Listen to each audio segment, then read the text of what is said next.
Mr. Tom, let's address this internal conflict within the TMC also. Hemeti is looked down upon by the senior trained officials of the army as being someone who was just posted there by Omar al-Bashir, who was basically is an illiterate cow herder, camel herder. I mean, he's not looked at favorably at all. So is there a possibility that disintegration within the TMC in the army could cause them to maybe not hold out as long as they are expected to?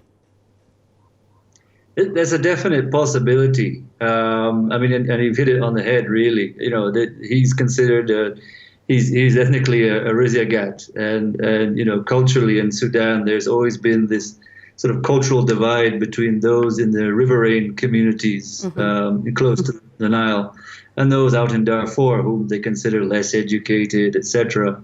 So yeah, there is definitely a certain amount of animosity within the TMC. And it's interesting, if you sort of look at the speeches between the head, the General Burhan, and Hemeti, they take a very different kind of a tone. Burhan is much more apologetic and you know, sort of seems to be taking a softer tone, while Hemeti is taking a much harder caustic tone. So it's, there are also unconfirmed reports that have surfaced in the past few weeks that claim that hundreds of lower-ranking officers from the regular army have been essentially posted on far corners of the city or outside posts in Khartoum, outside of Khartoum, and or if their loyalties have been under suspicion, they've even been disarmed.